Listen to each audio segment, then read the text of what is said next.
Good morning again. We're a little upside down. We're starting our keynote speaker after our first excellent panel, but we're very lucky today to have as our keynote speaker Professor Edward Altman. He's the Max L. Hein Professor of Finance at the Stern School of Business at NYU and the Director of the Credit and Fixed Income Research Program at the NYU Solomon Center. Dr. Altman has an international reputation as an expert on corporate bankruptcy, high-yield bonds, distressed debt, and credit risk analysis. He was named laureate 1984 by the Hautes Études Commerciales Foundation in Paris for his accumulated works on corporate distress prediction models and procedures for firm financial rehabilitation. And he was awarded the Graham and Dodd Scroll for 1985 by the Financial Analysts Federation for his work on default rates and high-yield corporate debt. Professor Altman was inducted into the Fixed Income Analysts Society Hall of Fame in 2001 and was elected president of the Financial Management Association in 2003 and a fellow of the FMA in 2004. He was among the inaugural inductees into the Turnaround Management Association's Hall of Fame in 2008. In 2005, Dr. Altman was named one of the 100 most influential people in finance by Treasury and Risk Management magazine. And of course, Dr. Altman was the creator of the well-known Altman-Z-Score models for bankruptcy prediction, which predict empirically which companies are likely to seek bankruptcy protection. And without further introduction, I will turn to Professor Altman, who is going to be on our screen today. Thank you very much, Lisa. It's a great pleasure for me to be with you this morning for the III. I'd like to thank my good friend Jim Peck for asking me to appear today and convincing me that I should do it. And I'm delighted to be here. Thanks also to Shari Betker and her team for the logistics, and for all of you in the audience and listening in for taking the time to do that. I recall fondly speaking before the III. I'm trying to remember how many years ago it was, but it was at least 10 years ago. And I think we were discussing, things like the Chapter 11 process. Is it still a viable restructuring medium, and whether or not it's going out of fashion. And I think maybe that same issue can be discussed today, because as many of you know, the current situation is that there's a fairly small number of Chapter 11 filings. I'll go into that in my talk in more detail.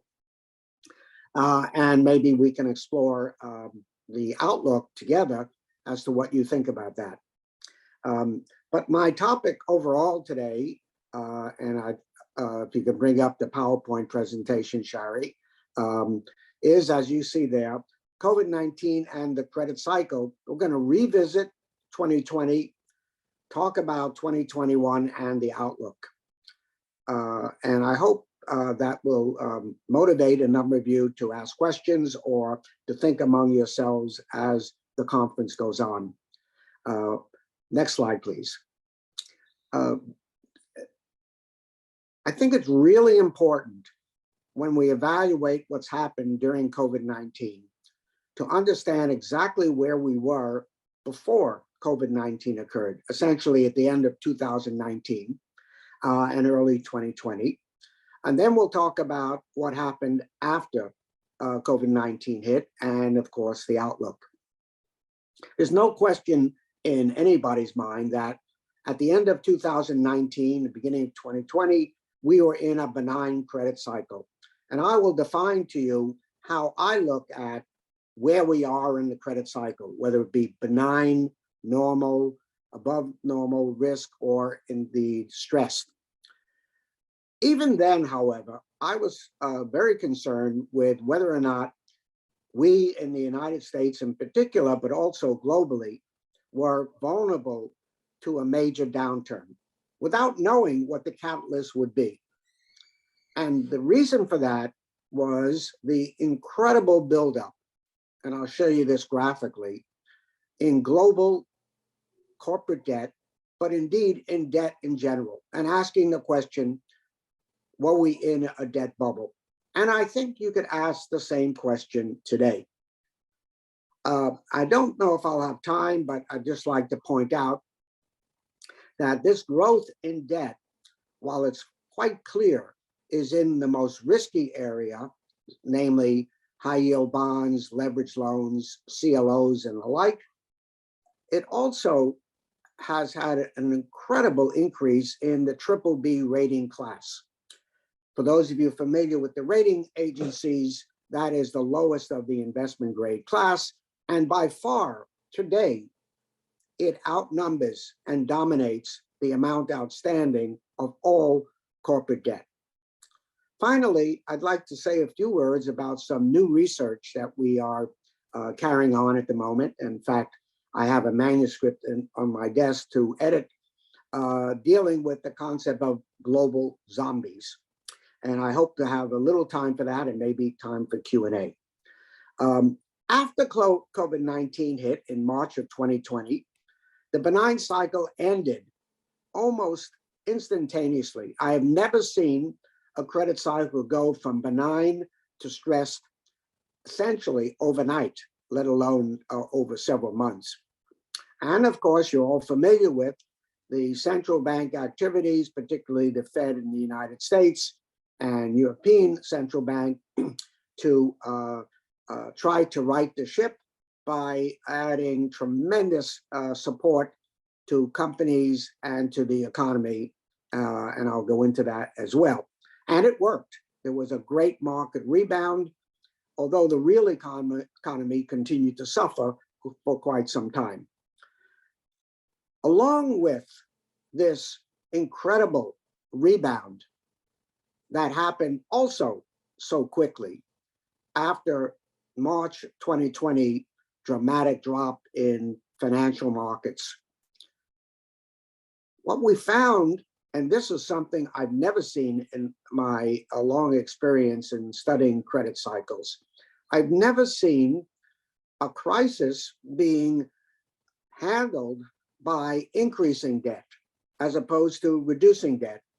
Those of you remember the crisis of 08, 09, particularly in financial institutions due to mortgage debt outstanding, there was a dramatic increase in deleveraging companies and particularly banks.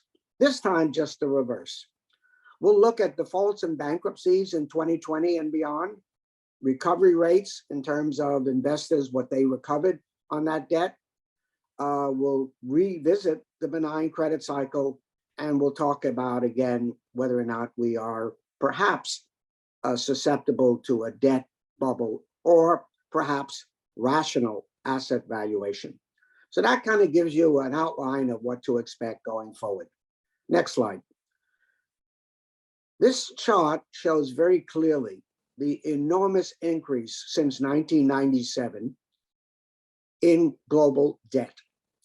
And the metric I'm talking about here is debt as a percentage of GDP. It's like a debt to cash flow ratio for countries. Every country in the world that I know of, at least most, categorizes global debt into four categories: non-financial corporates, government, the financial sector, and household debt. That's the standard nomenclature. If you look at non-financial corporate debt on the left-hand side, back in 1997, there was about $22 trillion outstanding, and it was 64% of global GDP. Fast forward to 2020, we're at 97% of global GDP in terms of corporate debt outstanding, and over $80 trillion outstanding. And that growth has continued, indeed exacerbated, during the crisis. Government debt has also increased dramatically from 58% of global GDP to close to 100% of global GDP. And most of you know that in the United States, with the raising of the debt limit, we are now at something like 140% of our GDP in terms of the government debt outstanding, and 82 trillion, about the same amount outstanding as corporate debt globally. Financial sector debt has not increased in the last 10 years like the others, mainly because of legislation that mandated banks throughout the world to shore up their balance sheets by issuing equity. And they've done that. And the banking sector, for the most part, is quite resilient and strong, particularly in the US, less so in Europe, and in Asia, fairly well as well.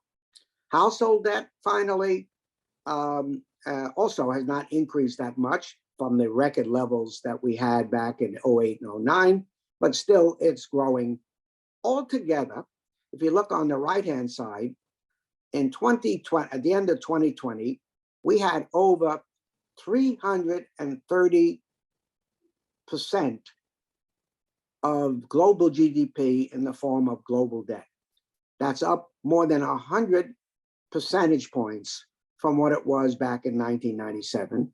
And the amount outstanding is close to $300 trillion.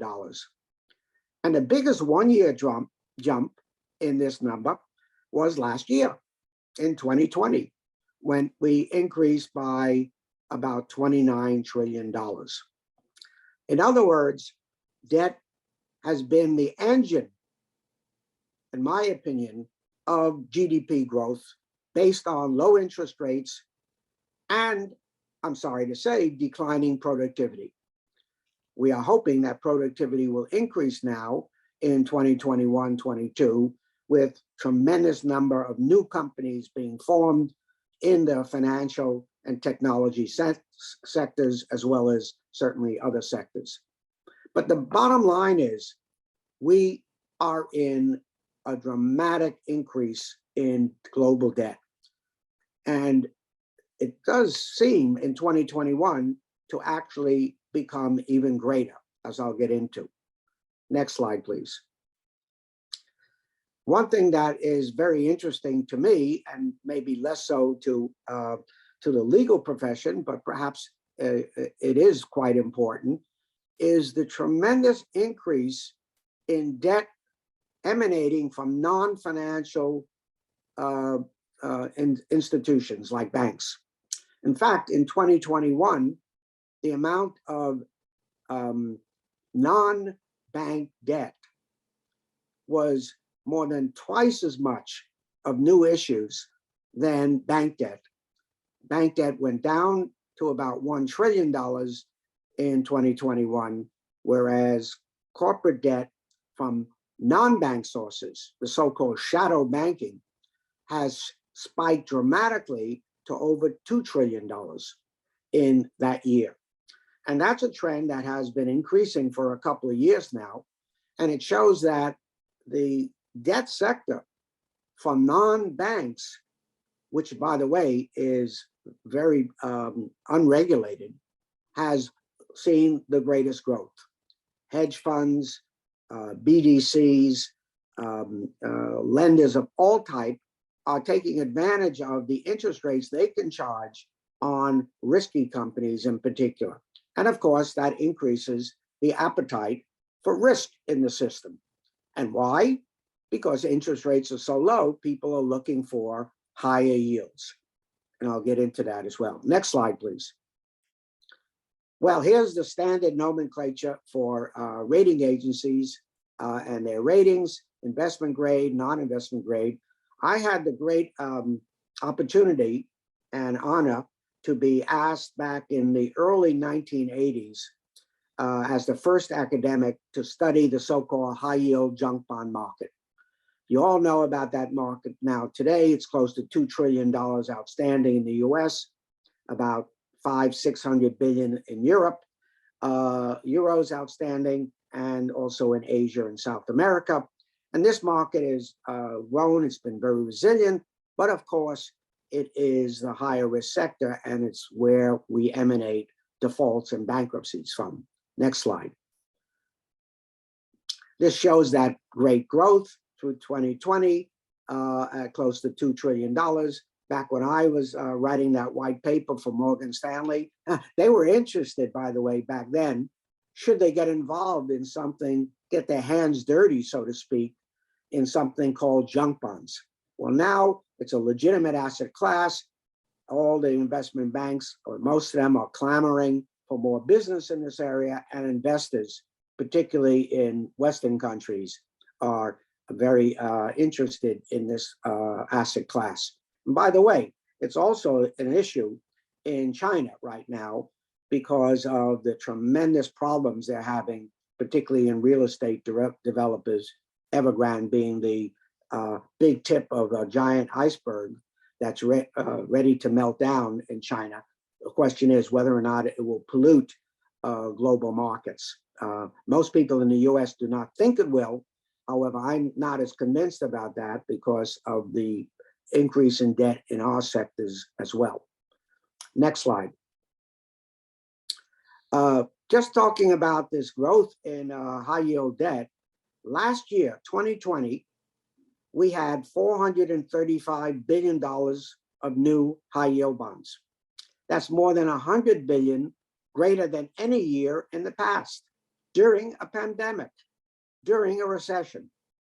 And if you look at 2021 on the right-hand side through September, the end of last month, we had about 390 billion issued so far, and we're easily, likely anyway, to break the all-time record, which was last year, and the projection is something like 520 billion. In other words, it is increasing without any hesitation, mainly because of the thirst for higher yields. And incidentally, with inflation going up the way it is, the real interest rate that investors can get from fixed income securities is mainly negative today.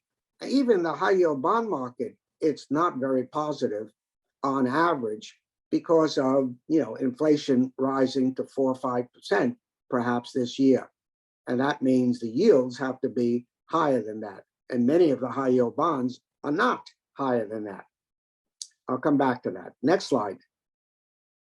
I'll skip over this slide. It just shows the big increase in US high yield and investment grade debt in starting in March of 2020. Next slide. Now, another issue that financial analysts are very concerned with is not only the level of debt, but the level of debt relative to the cash flow of companies. And you can see in this chart on the left that the high yield bond, which is the upper line, now has an average of 5.5 times their cash flow in terms of debt. And any regulator will tell you that as you get close to 6 times your cash flow in terms of debt and net debt, a lower amount, you begin to get into the high risk areas, and regulators are very concerned with that.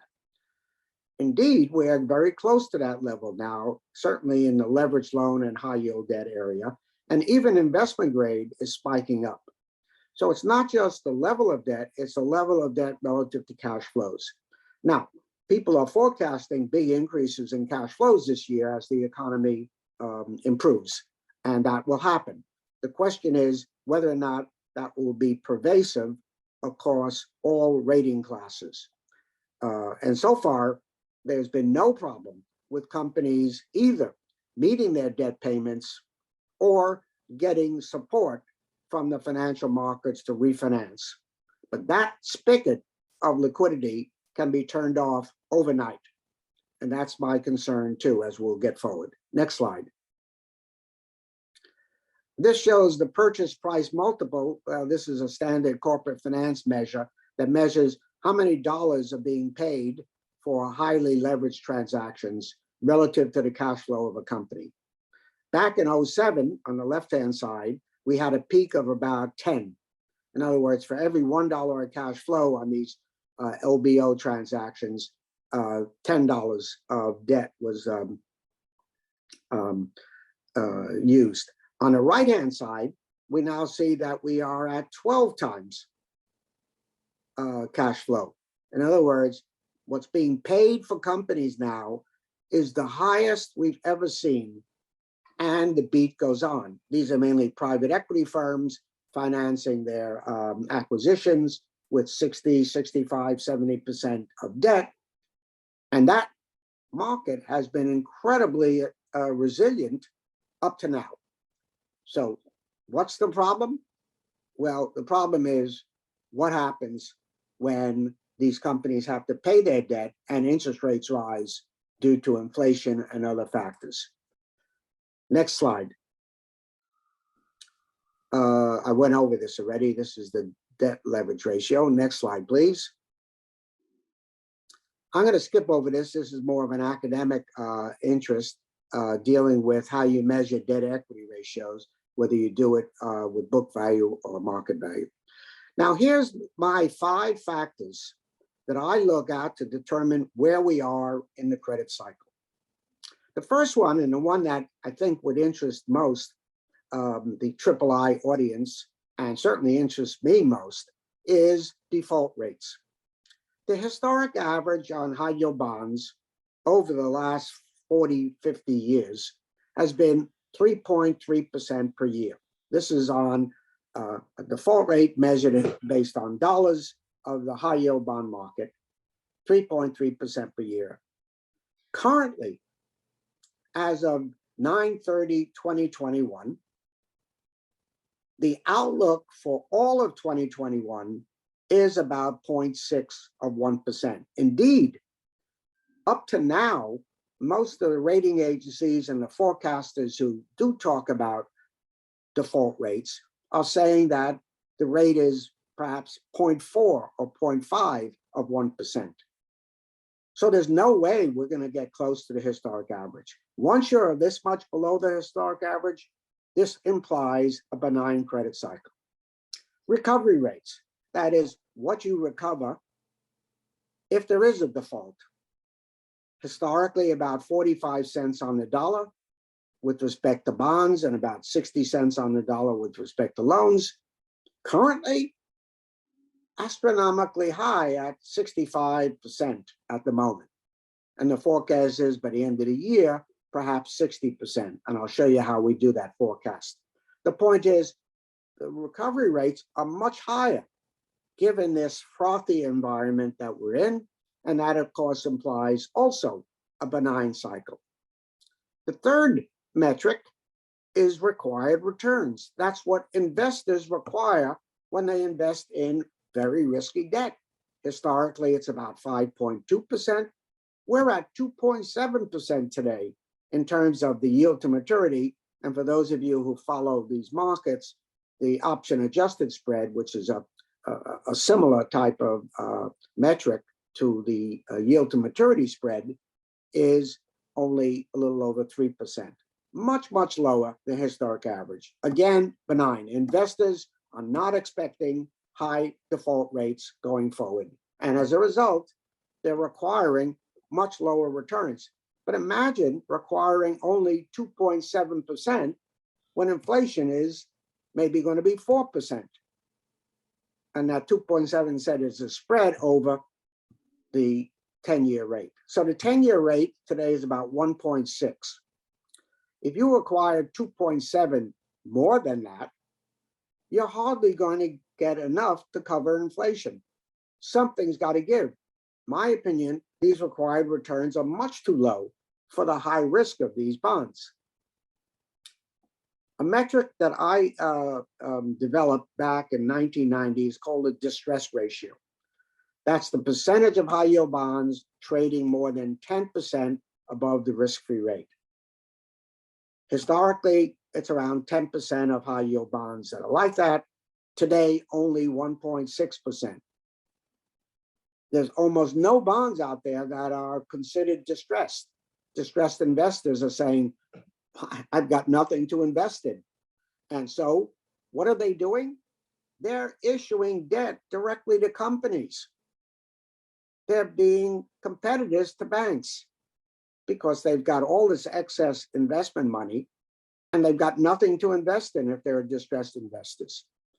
This, of course, creates more background for the bubble theory. And finally, liquidity. That is, how easy is it for companies, even the most risky companies, to issue new debt? And it's clear to me that it's ample. Historically, it's been ample, and today it's ample. So on the right-hand side, you see all the metrics: defaults, recoveries, required returns, distress ratios, and liquidity are pointing to a benign credit cycle. And this will continue probably at least until the end of this year and into 2022.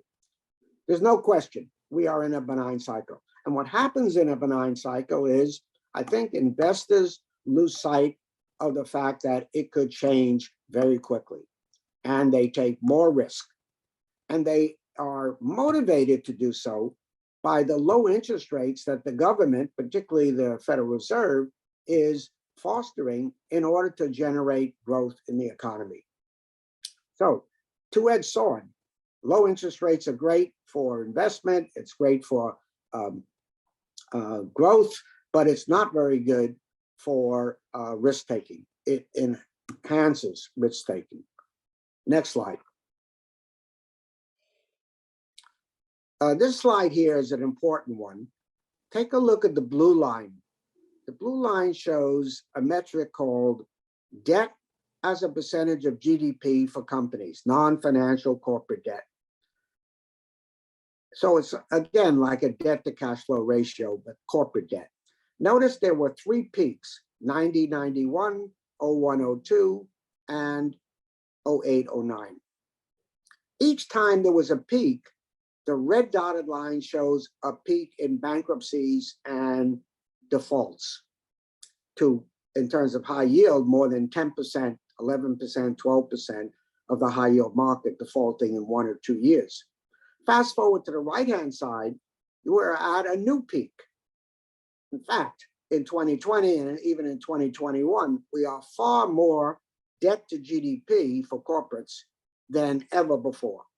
And we did have a spike in default rates, but not as much as we all expected in 2020. The default rate essentially was double the historic average at about 6.7%. But most forecasters, including myself, thought that it would go close to 10%, but it didn't. And the reason was government, and you have to bless them in some sense because it stopped the carnage, but at the same time, it caused a dramatic drop in defaults and bankruptcies. And we'll get into that further in a moment. Next slide. Next slide, please. Forecasting high yield bond default rates. I don't have time to go through all our techniques. We use something called a mortality rate approach, the yield spread approach, and the distress ratio approach. The first one is like an insurance actuary looking at companies instead of people. Next slide, please.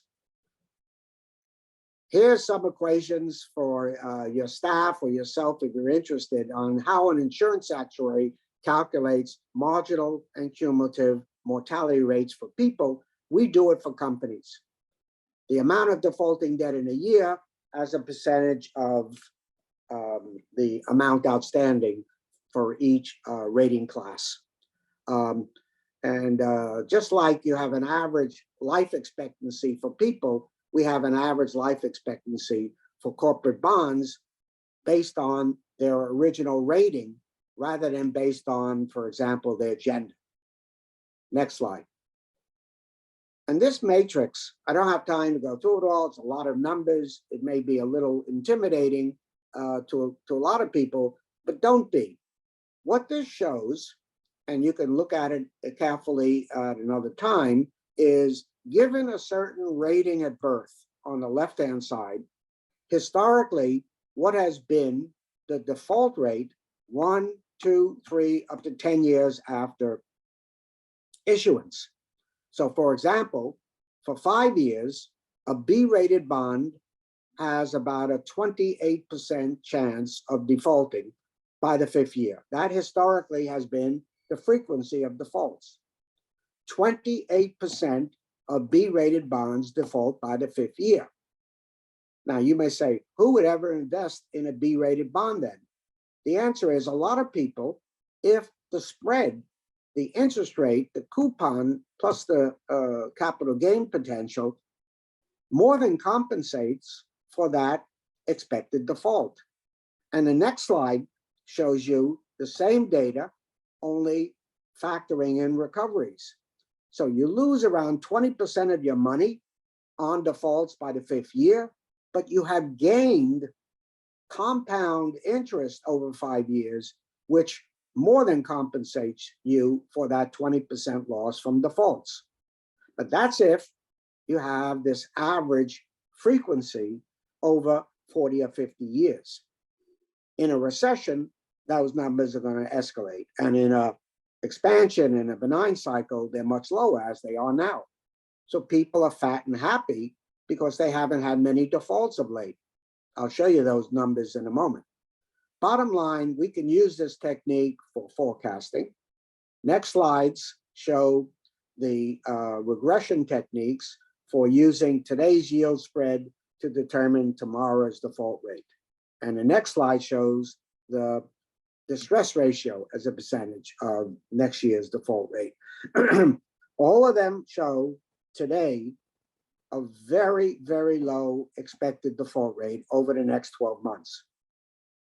Next slide. Okay, now this is something you may want to look at later on, but there are about 12 crazy people out there and institutions that forecast default rates, and I'm one of them. Someone once said, never forecast, but if you do, never put it in writing. But if you do it frequently. And I'm guilty, like the others now, of doing it fairly frequently, mainly because of invitations like the III and wanting to update the data. And also in a fast moving world of credit changes, you have to be limber in terms of your forecast. And I'll show you exactly what's happened in 2021. In 2020, go back, Shari, for a moment. One slide back. Shari, could we go? Yeah, thank you. In 2020, on the left-hand side, we had the consensus average. That's where people like myself and investment banks and rating agencies forecasted 6.7%, forecasted probably 10 or 12% on average, but the actual bottom line shows you the consensus average actual was 6.7%. Again, that was twice as much as the historic average, but far below what we had expected back in March, April, and May of 2020. 2021, as of the beginning of this year, you see a lot of forecasts, and down at the bottom, you see that the consensus forecast at the beginning of 2021 was not as high, but still above historic average of around 5.2% for bonds and 5.1% for leveraged loans. What's happened, however, is all those forecasts be thrown out the window, so to speak, and you look at the right-hand side and you can see the forecast as of June 30th.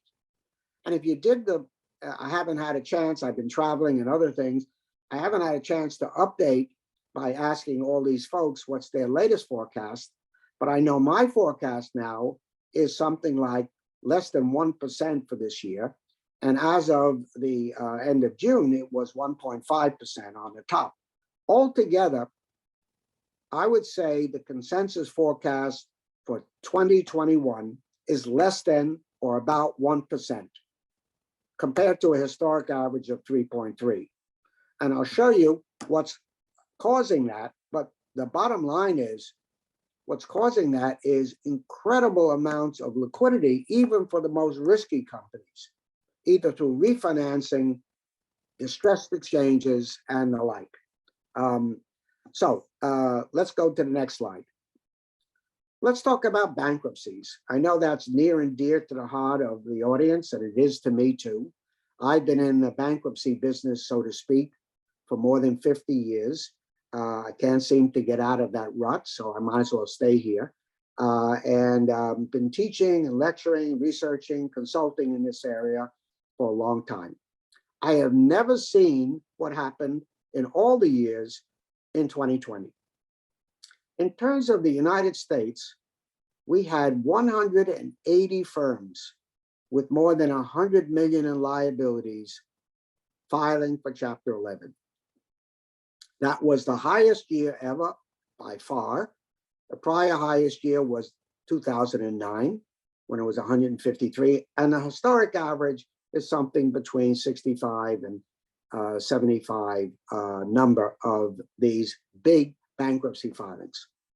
And when you get into the mega bankruptcies, and I call them my billion-dollar babies, for companies with more than $1 billion in liabilities, there was 60. About half of them in the oil and gas sector, but of course, restaurants, entertainment, food, restaurants, as I said, as well as department stores were leading the charge. 60 mega bankruptcies, also first ever, compared to the next highest year of 2009, when it was 49, and around 20, the historic average. This year so far, there's about 12 in 2021, or 13, 14, something like that. We'll see that in a moment. Bottom line, what happened in 2020 was an incredible phenomenon. On the one hand, very large companies which were not being supported directly or indirectly by either the Fed or government regulation or legislation pumping money into the system. Yes, there were some sectors like airlines that were directly supported, but for the most part, oil and gas, department stores, restaurants were hardly supported beyond payroll protection for the smaller companies particularly, and we had a huge number of large bankruptcies. Most of you are aware just the opposite happened to small and medium-sized firms. There was a tremendous drop in filings of Chapter 11 in the US, and probably the equivalent all over the world, either through debt moratoriums and interest rate moratoriums in Europe in particular, or direct subsidies for small and medium-sized firms, loans directly from the government, and even fallen angels, companies that were downgraded from investment grade to non-investment grade, were being supported in the secondary market by purchases from the government and from the central bank in particular. Next slide shows what happened in 2021. So far this year, 100 million or more liability bankruptcies, 58. If we extrapolate to the end of the year, we'll get 75, which is about the historic average, much lower than last year. And the number of billion-dollar ones, 14 so far, extrapolate 17 for the year, which is again about the historic average. So larger bankruptcies are way down, and smaller bankruptcies are almost non-existent. Maybe companies are closing their doors, but bottom line, there's been a big drop in Chapter 11s. And that can be documented in many different ways. You probably are familiar with that. And in Europe, you find almost no bankruptcies. They're either outlawed during the pandemic, or there's moratoriums on the interest payments. That's all going to change likely in 2022. So we can expect a sizable increase in credit problems for small and medium-sized firms, probably starting sometimes in the mid or late 2022. And I'm particularly interested in the small and medium-sized sector today. We've developed models through a firm we've formed in London called Wiser Funding to deal specifically with SMEs by country and by sector, because we are very concerned that those supports will go off once the economy starts turning around and the governments realize that they have issued so much debt already, they can't continue to do that. And then we expect a big increase there.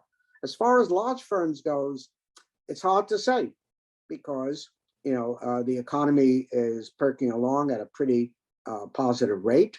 There are some storm clouds out there: inflation, Chinese real estate sector, et cetera, that may throw a monkey wrench into the growth projections. I know China's growth projection now is down from expected of around 5.5%, 6% to around 3.5% GDP growth for 2021. So we can expect large numbers of bankruptcies, particularly in the real estate development sector in China, and that could have a mushrooming effect, although most distressed investors are not concerned about the US and Europe at this point. I personally am, particularly in countries like Germany and other countries that need to export to China, and their buying power is going to be cut down dramatically by the crisis they're now finding. Next slide. I don't have too much time now. I know we're running out, but I'd just like to point out that we developed a model in 2005 that once you have a prediction of default rates, you then can have a pretty good idea about recovery rates. Now, just to give you an idea, by the way, the recovery rate is the price you can sell the bonds for just after default if you wanted to sell and recover, or the price you pay as a distressed investor. If you go on the left-hand side of this graph and you look at like a default rate of, let's just say even 1%, which is probably more than it will be this year, and you go vertically up to hit the regression line between default rates and recovery rates, you're going to get a recovery rate of around 60%. The horizontal, the vertical line that I have in there was a while back at the end of June, when the expected default rate was about 2% for the year. Now it's going to be expected to be under 1%, but let's say 1%. That means a 60% recovery. And that's exactly what's happening so far. It's actually slightly higher than 60%. So benign cycle, people get fat and happy. They don't, their bonds don't default, and they look for new bonds that are at least providing some yield. All of that ends up with an explosion of new debt. Next slide. I'm going to skip over this, but basically those who are interested can look at the PowerPoint presentation, which is on the III website, or will be, and look at this dramatic growth in triple Bs.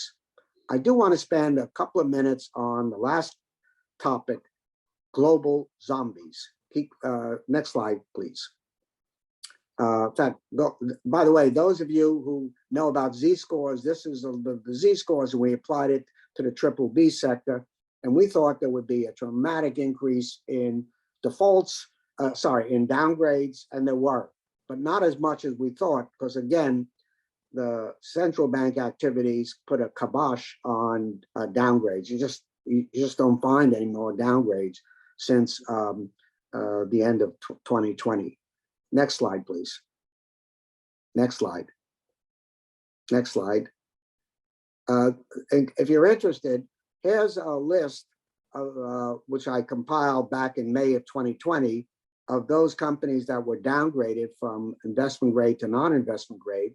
Some of them household names to you: Ford Motor Company, Occidental Petroleum, Continental Resources, Delta Airlines, Macy's, Marks and Spencer, Pemex, Rolls-Royce, among others.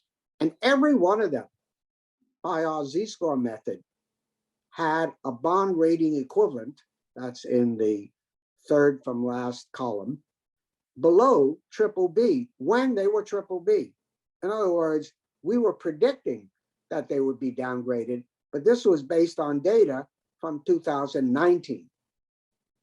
But we were predicting a lot more companies in 2020, and it happened, but not nearly as much as we have thought. Again, tremendous success on the part of central bank activities, lowering the probability and the frequency of defaults and downgrades. Next slide. Next slide, please. And we'll skip over the leveraged loan market. Okay, last thing I want to mention is zombies. Well, many of you perhaps have been reading about zombies in the press. We have this paper. We're just about done with it, but we haven't had it sent for review from an academic journal. But I'd like to at least give you the intuition of what we're talking about. First of all, what is a zombie firm? Well, these are firms that are artificially being kept alive, or they're insolvent, but they're kept alive either through government support or bank support or investor support, financial market support, when normally a firm like this would go bankrupt and go out of existence or need to be restructured. Are they important? Well, this is a debatable question. The more zombies in an economy, you probably have a misallocation of resources toward lower productivity firms. You probably have the prospect of inflation, deflation. At any rate, we think they are important. The more zombies, the less productivity of a country. But at the same time, countries like zombies because they support employment as opposed to particularly liquidations. And also they may be strategic to the company's security or its strategies, like airlines. Well, one zombie firm you're probably familiar with is about to go out of business or has gone out of business as of today or a couple of days ago. That's Alitalia in Italy. There clearly have been a zombie for about 10 years. How best to measure zombies? And then we introduce zombies by country. Let me give you the intuition of what we do. Next slide, please. By the way, some people estimate there are as much as 20% of listed companies that are zombies in the US. I think that's highly inflated. They only look at the ability of the firm to cover their interest payments, so-called coverage ratio. That's much too liberal. What we've done, next slide, please, is look at, for example, in the United States, the share of zombie companies based on two measures. One, the cash flow to interest being less than 1 for 3 years. This shows you that graph. And in the United States, about today, 15% of listed companies have, they're not even covering their interest with cash flows, believe it or not. And the next slide, and the last one we'll talk about, looks at not only the interest coverage, but also firms whose Z-scores for the last 3 years are indicating a high probability of going bankrupt, but they don't. So we estimate by using these dual filter approach that in the United States today, there are something like 10, 12% of companies, and these are mainly, of course, CCC companies and B- companies that are really zombies, but they're being kept alive kind of artificially by the low interest rate environment, by direct government subsidies, or by investors who are perhaps irrationally optimistic about the future. And we've done this for every country in the world. Look forward to that. Hopefully you'll look forward to that paper. I'm about out of time anyway. I'm happy to take a few questions. Thank you very much, Triple I, for inviting me here today. And I'll turn it over to Lisa or whoever else is going to moderate the Q&A for about 10 minutes. Thank you very much.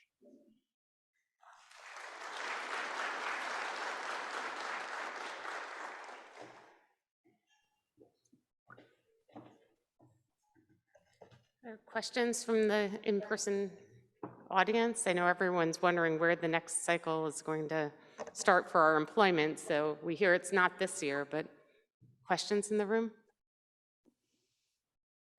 Don? Ed, thank you. It's been a very interesting presentation. You mentioned the feedback effect from the Chinese real estate market in the US very briefly. What do you think of that, and how likely is it that we'll see a global impact of what's going on in the Chinese real estate market now?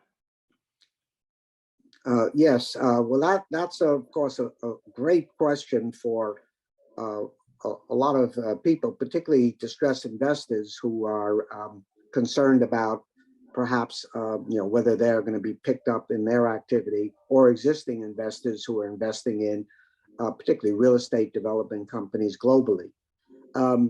My take on that is it will have very little effect in the near term on global companies in similar sectors outside of China. But what I think it will have is a dramatic impact on the growth of China itself. And there will be a big reduction in investment. Already there are a tremendous number of people who bought apartments that are now unfinished, or they're going to lose a lot of their investment, or the government will have to bail them out. And this will cut back on their consumption expenditures going forward because they've been hit hard. And so we expect the growth rate in China to drop dramatically, at least in 2021 and probably 2022. Now, the impact of that will be particularly on countries that export to China, like Germany. And if Germany gets hit hard, Europe is going to get hit hard. So I think there will be a second order effect hitting economies like the European economy, which many countries rely a lot on China. It's less important to the United States, but still it's there, probably less so than Europe. And I would expect there will be a lot more problems, particularly in countries that deal with China. Although the impact, and I've talked to a few distressed investors now, on the bankruptcies and reorganizations in the short run, at least in the United States, I don't expect to be very much. But I do expect it to hit particularly hard in countries that export to China. Thank you. Other questions in the room? Go ahead, Mike. Thank you, Professor. Incisive, excellent as usual. The data that you have in your deck shows high yield spreads through August. There's been noticeable impact of increasing core energy costs, the overall inflationary trends. Can you comment on, because you said this could end really quickly and turn very quickly, do you see inflation indices as affecting that right now? Yeah, I think inflation is the big question mark going forward. We've been, I wouldn't say lulled to sleep on inflation by comments from central banks, particularly in the United States, for now several, 4, 5, 6 months, about the temporary nature of inflation due to COVID-19 wearing off. And therefore, this is not going to result in a longer term problem and higher interest rates and the like. I've argued from the beginning, I thought that was short-sighted.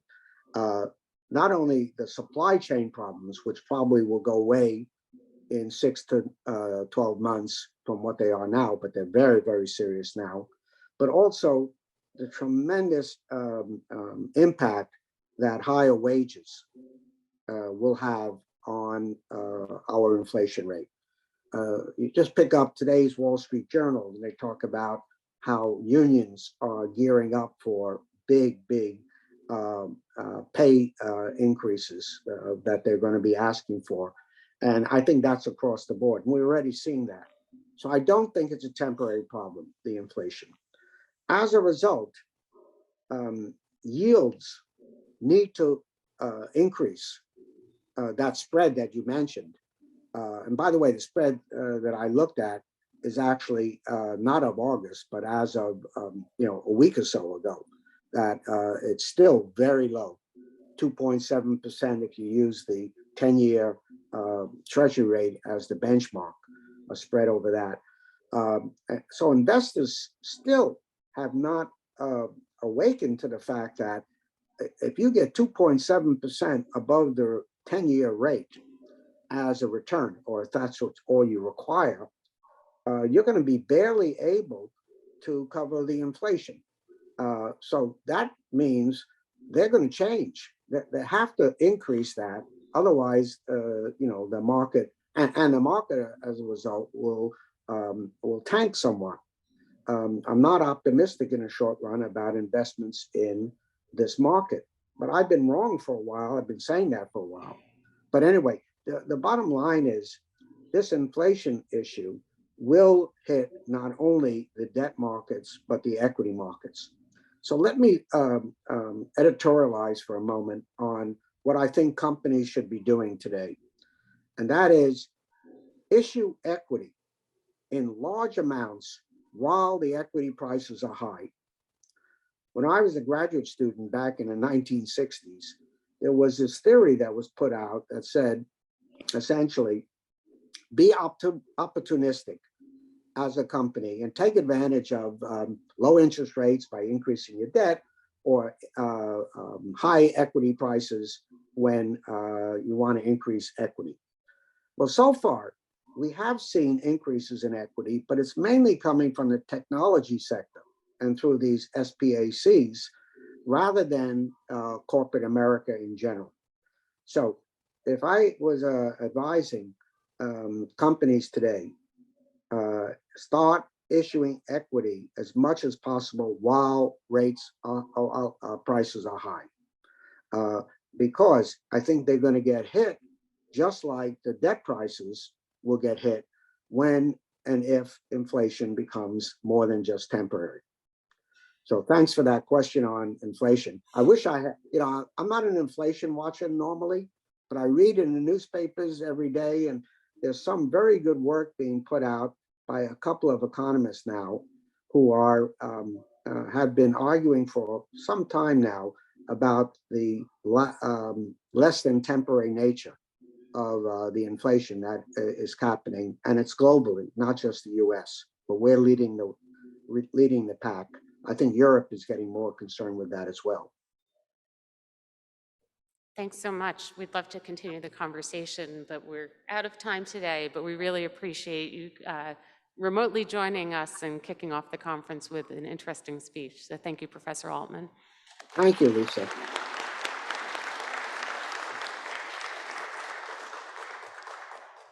Thank you. And we'll turn to our next panel in a minute when we switch over the video. Thank you, Professor Altman. You're welcome.